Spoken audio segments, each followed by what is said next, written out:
Uh-oh, this is one of his classes. His classes. No, not Grabby. Oh, I wonder if we're gonna miss the scene here as well, since that's, whatever.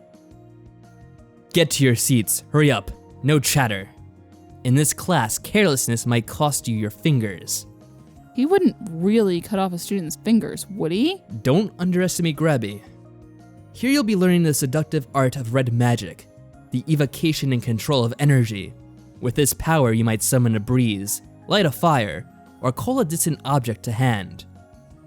I say that it is seductive, not because of the power itself, but because simple minds prefer simple solutions. Horace. Blast your enemies with lightning, tear buildings apart with earthquakes, let the world around you burn. Fall victim to such vulgar fantasies, and you leave yourself vulnerable to those capable of creative thought. There are many approaches that direct force cannot defend against. He snaps his fingers in the air. One inattentive moment and you lose control of the forces you have summoned. After that, you will only be remembered as an unpleasant stain on the walls. He rubs his hands together and gives a nasty smile. Now for your lessons. He walks over to his desk, looks down at it, frowns. Oh no, it still happens. He picks up a folded piece of pink paper, holding it pinched between thumb and forefinger as if it were a particularly unpleasant bit of soiled laundry. Ew. Unfolding it gingerly, he begins to read aloud. I think of butter when I think of your voice, because it's warm and soft and it goes all melty. Oh no! How did he get that? There are a few giggles quickly smothered as his gaze sweeps the classroom. Would the author of this little missive care to identify him or herself? Well, I guess we have to admit it. With a gulp, I stand up. It's mine, sir. Ah, Miss Harrington. And do you expect me to be flattered by your childish affections? What? Wait, no, it's not to you. 10 demerits and detention this Saturday. No, not But detention again. Silence! In the interest of avoiding further disruption to today's lessons, I think it's best that you leave the classroom now. Perhaps by tomorrow you'll have had time to think about your actions. But I didn't do this. Oh, Grabby, so quick to judgment. There's no point. He won't listen. All I can do is slink out of the room in shame. Aw, poor It's Horace. not fair. Life's not fair. It's never fair. It doesn't make any sense. How did that letter possibly get there? I gave it to Of course. Damien. Damien, that brat bastard. I stomp through the halls, driven by the fires of righteous fury. Even the seniors I pass on my way don't dare challenge me. Horace is going Super Saiyan. Falcon Hall, home of the pretty boys. He must be around here somewhere. Damien, the ultimate pretty boy. Damien! Is my favorite freshman looking for me? I jab my finger into his chest. You gave my love letter to Professor Grabiner! You humiliated me in front of the entire class, and now I've got detention! Oh no! Horace, I'm so sorry. I thought you were supposed to be my senior, my friend. Oh, sweet girl. This is all my fault. Of course it's your fault, you did it. That's not what happened. I was telling some of the guys how I'd made my freshmen write this letter for me. I was showing off. They thought it was funny, the very idea of a girl writing a love letter to someone like me. When I was at class yesterday, someone broke into my room and stole the letter. Oh. I thought they were only going to use it to tease me. I never imagined you would be hurt. I'll go to Professor Grabiner, and I'll explain that I made you write the letter. If someone gets detention for this, it should be me. Oh, well, thank you, Damien. That's very nice of you. You're sure it's all right? I tried to explain, but Professor Grabiner wouldn't listen to me at all. Well, you are a freshman. No one listens to them. I'm sure I can make him understand the truth. Everything will be fine. Besides, I'm your senior. It's my job to protect you. Thank you. Now do I get a hug? Okay. Well, he kind of forced us into one. I reach out and give him a squeeze, cautiously, but that seems to be enough to make him happy. We just squeezed his wrists, actually. We didn't even hug him. You're a good guy, Damien. I do my best. Well, that could have gone worse, I guess. It's not until after I wake up on Friday morning that I realize something very important which should have occurred to me before now. Virginia. Psst. Virginia, wake up. Oh, not this again. Do you realize what this is? Yes. What? It's Friday the 13th. No. So, are there any special rituals we need to do or not to do to protect us from magical bad luck? From magical Jason Voorhees? Oh, no. Friday the 13th is good luck when you're a witch. Oh, so it's a good omen that our initiation finishes today. Now, let me finish sleeping. It just sinks down again. She pulls the cover over her head. Well, I'm already wide awake, so I may as well make an early day of it. Oh, what happens? I'm pretty sure something happens. What's gonna go on here? As I'm walking through the halls, I hear the sound of familiar footsteps. Oh, great. So much for this being a lucky day. How many times have we heard his footsteps now coming to greet us? Good morning, Miss Harrington. Good morning, sir. I believe that I owe you something of an apology. An apology? I did not give you a chance to explain your actions because I believe that I already knew the reasons behind them.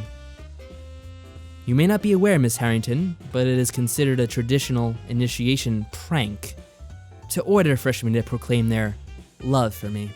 But if you knew that, then why would you get mad at me? Because it's obviously I was ordered to do it. The very thought of which fills them with horror. I see.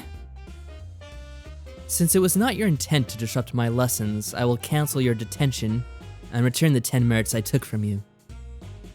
And another 10 for having the courage to admit that you'd written the letter, and an apology for the lesson you missed out on. Thank you, sir. Well, that certainly makes up for things, I think. Please do not feel that this makes us friends, Miss Harrington. It is simply a matter of redressing the balance. Yes, sir. Oh, Grabby, so dispassionate. That's why we love you. Uh-oh, this is one of his classes. Mill about all you like, it's your time you're wasting. I have no objections to failing the lot of you at the next exam. A flurry of robes as students scramble for seats. Here you'll be learning the subtle art of blue magic. I think he likes this one better. At least some of you will. I thoroughly expect the subject to go over some of your heads. Blue is the color of change. That is, altering what is already there. Not creating, not destroying. It is commonly used in conjunction with other magical styles in order to perform alchemic transmutations and other alterations of essence. Blue magic can also be used to change the effects of an existing spell, to cast or dispel illusions, or to change locations without movement through intervening space, aka teleportation. For a skilled blue magician, reality is fluid. All things can be changed, yet few minds are capable of grasping the true range of possibilities. We'll see what you're worth. Ooh, we're worth quite a bit apparently, 3 points. Got quite a few points this week, didn't we? Mm-hmm. After the day's activities, we're all called together into the gym again. Just freshmen at first, standing together in a confused herd and whispering about the crazy tasks we've done this week. Then we hear the sounds of heavy bootsteps marching in union. Bow down! Look up! You're too tall! Don't turn your back to me! Lower! Lower! After a few minutes, we're all lying flat on our backs on the floor. Well, that's not very nice. And that's when William takes the stage. Welcome, freshmen. It's time for the final phase of your initiation. Karina will be passing out the blindfolds. Please put them on. Well, that's not creepy at all. A long-haired girl from Snake Hall tiptoes around the room, delicately placing a strip of dark fabric in the hands of each freshman. Everyone has such fantastic hair in this game. Blindfolded? What are they planning to do with us? Well, everyone else is doing it. Always a great reason. Oh no. Okay, now I can't see and I have no idea what's going on. Well, what did you think would happen when you put on the blindfold? I hear people moving around, whispering. 1 or 2 giggles. I wait. Eventually, I feel a hand touching my shoulder. Sit up, carefully. Now on your feet. I stand up with unseen hands under my elbows steadying me. Then one of those hands pushes me. Rude. Hey! Round and round and round she goes. Where she stops, nobody knows. What a fool. I feel myself spun around, passed from hand to hand. Stop. They hold me, swaying in place. For your own safety, do exactly what I tell you. Walk forward, slowly. That voice sounds familiar. Well, whatever, I'll play along. I follow the instructions of the voices and try to guess where I'm going. Through the buildings, out a door, across the grounds. Step up! Up. Careful now, don't hit your head! I feel a hand on top of my head, guiding me into a van. I always wondered where they get all these vans from, because they must have more than one to transport all the students. Yeah. Sit down, I'll strap you in. I can hear other people being guided into the remaining seats. So okay, we're going for a drive. To the mall? To a cave? To a hotel? To a secret underground temple? It's a sacrifice, just like in Fatal Hearts. At last, we arrive and are carefully ushered out of the car. Surprise! Ooh. What? Initiation is over. Now it's time for the party. Groups of students lounge around by the lakeside, seniors and freshmen mingling freely. Long tables grown under watermelons, punch bowls, and chafing dishes. There's soda and barbecue and games and presents from the seniors to their freshmen. You bought me a present? Actually, we're supposed to make them, but I've never been very good at that sort of thing. So here. He hands me a small box. Inside I find... butter? Oh, Damien, you crafty devil you. And you don't have to share it with anyone.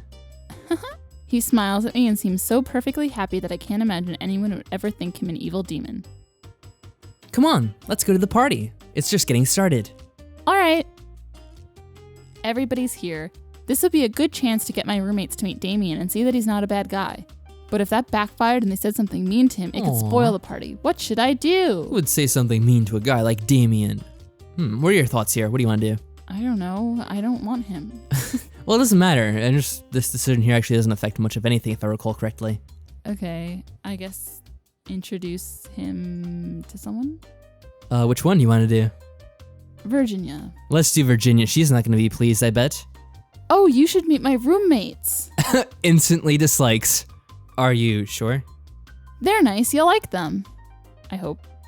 I spot Virginia in the crowd. Actually, I spot her senior, who's pretty hard to miss, and then Virginia beside him, and start to lead Damien in their direction. Did we ever see that guy? Whatever his name is? No. Virginia's a born witch, so she's really helpful telling me and Ellen things about the school and traditions and stuff. Oh. Well, we do see him, I guess, and he's weird looking. Right through my begonias, but if you take some tea and rancid yak butter... Hello, Horace! She grabs at my hand. Isn't this a great party? And then she notices Damien. Oh, you're senior. Virginia, this is Damien. Damien, my roommate Virginia. William's sister? That's right. And I assume you guys already know each other. Balthazar? Damien? Good week. It's alright. This guy is so awkward. Balthazar here was just telling me all about his begonias. Why don't you two talk about that while Horace and I go get some food? But you know how much I love dessert. What a choice. Which of these do you want to choose? It's like a rock in a hard place. I guess go with Virginia. Alright, let's go with Virginia, I guess. First we'll stay with Damien and see what happens. I want to see what both do. You go on ahead. I'm not hungry. Suit yourself. She ducks out from between the guys and scurries away toward the refreshment table. Only because I want to see if they have any more awkward conversations. Oh yes, Balthazar does speak again. So, you are Horace. It is a pleasure to meet you. He extends his hand to me. His hands are scary looking. And I shake it firmly despite the dampness. Ew! Ew! Do you know anything about bryophytes? Not really. They are most interesting. Their reproductive cycle... I sneak a peek at Damien, wondering if there's some way we can escape. But he appears to be willing to stand and let the guy ramble. He's really interested in this stuff. It isn't until several minutes later that I manage to suggest Balthazar go and find Virginia, so that Damien and I can actually enjoy the party. But that's okay, there's still plenty of time left for us to have fun. We got stressed from that. Oh no! Wait, hold on. Now we did that. We can go back and see what Virginia wants us to do. Actually, it relieves stress, but whatever. Oh, it relieves stress. I thought we got stress from listening to him. I would've. That's true. Come on. She tugs me away from the guys and off towards the refreshment table. Phew, I thought I'd never get away. That wasn't very nice. I wanted you and Damien to make friends. Never! If he keeps Balthazar occupied so I don't have to hear anything more about gardening today, I'll owe him a favor. I'll even give him cookies. Really now? That'd be interesting to see. I suppose. Do you know what he gave me as a present? Mushroom spores. Oh. Well, you could use them to grow a snack? I hate mushrooms. Come on, there's food and games and we can even go swimming. Let's have some fun. And so we spend the afternoon having a good time together. Yay for good times, and not being with creepy man. On Saturday morning, I wake up to find envelopes under the door again. Our allowances and one extra. My parents finally wrote to me. Oh, it's about time. I open up the envelope intending to skim through it quickly, but it turns out there's not much to skim through. Uh-huh. They send their love and hope I'm having fun at boarding school. That's it. No mention of what they've been doing, no questions about any friends I've made, not even any questions about magic. How can they not ask about magic? Before I got here, I had no idea what was possible. There was only that brief moment of magic back when I was 13, before the officials came to turn off the power and give me the choice. The officials. Turn off the power. For 3 years, I've had to wait and wonder. And now I'm finally starting to discover this entire world of possibilities, and they don't even ask? Maybe they don't want to bother me in case I'm busy, or they figure I'll tell them what I want to tell them. I still haven't written. I'm so bad. You're so bad. I will write them a letter. Tomorrow. Really. But for today, I have to decide whether or not to go out. Should we go out or should we stay and study? I I don't think there's anything at the mall of interest, No. but I could be wrong. Studying! Yay, we got a smart point. After breakfast, I sit down and figure out what to write to my parents. Oh, not again. I could tell them about the strange professors here, but I don't want to sound like I'm complaining. There are lots of silly stories about things that happened during initiation, but I'm not sure if you can really appreciate them if you weren't there. They might Probably think it best not sounds to like talk about the bullying. butter thing. Yeah, definitely. I guess I should tell them about my bedroom that has only 2 beds, and the food here, things like that, so they don't worry about me. They'll want to know that I get enough sleep and I remember to brush my teeth. Really? They need to know about that? And my roommates, I should write about them. We've been so busy, we don't know each other at all. We don't know each other all that well yet. But they're both good people. Dear Mom and Dad, still remembering to change my underwear every day. Things are going good so far. Love, Horace. Poor Ellen's had a hard time of it this week with initiation. I'm sure she's glad that it's all over. As for magic, well, I've learned a few things, but I haven't really done proper magic yet, just classroom exercises. So I'll wait a while before I tell them much about that. Mail doesn't go out on Sundays, so I fold my letter up and stick it in an envelope, but I don't seal it yet. I can get a stamp from the on-campus post office tomorrow. Oh, we didn't even need to do this yet. I think I'll go for a walk. Oh, now what? We're just doing a whole bunch of activity this weekend. I wander around the campus wondering how long the leaves will stay green. This is a magical place, so it might be like this all year. I'd miss the fall colors, though. I wonder what witches and wizards do for Halloween. Dress up like normal people? Oh, we'll find out soon enough. As I'm thinking that, my own personal Halloween decoration makes an appearance. Well, that's quite the name to give him. Hi, Damien. Uh-oh. He looks at me oddly. What are you up to? Want to do something together? Why? To be friendly? Because we're bored? Not that bored. I love that. Owned. Owned, Horace. Owned. Without a further word, he brushes past me and away. What just happened here? Uh-oh. Virginia comes up behind me. Told you so. I called it. I told you so. Told me what? It was such a told you so moment. That he's evil? I was just talking to my brother about him to get the scoop. Ooh. He's a total womanizer. William says More than that. William says last year he left every sophomore in Butterfly Hall crying in the bathroom at some point. He gets girls' hopes up, then when they fall in love with him, he dumps them. I'm not dating him. The point is, he's a jerk. Forget you ever knew him. You'll be better off. There must be some misunderstanding. I know Virginia doesn't like Damien, but he was nice to me. Maybe he's just having a really bad day. He has quite a few of those. If he doesn't want to talk to me right now, there's no point in chasing after him. That's good. Come on, let's go to the gym and play. Okay. More gym activities, woohoo. Ooh, look, it's the end of the week. Yay, that was a long week, wasn't it? It was. Initiation week is over at last. Let's see your diary. What kind of good things did you write? Snubbed. Yeah, we had initiation, mysterious past. I'm just kind of sad we didn't get that one event, but it doesn't really matter too much. So, good stuff. What are your thoughts? Yay. But we have, only seen Donald that one time. He completely Or brushed twice, me I guess. off. Yeah, he's going to become more relevant in the coming weeks. At least we had that one scene with him that was interesting. Mm-hmm. Thanks for watching, everyone. And in the next one, we'll see if we have any more activities and see if Horace gets into any more trouble. Until next time, folks, take care. Bye.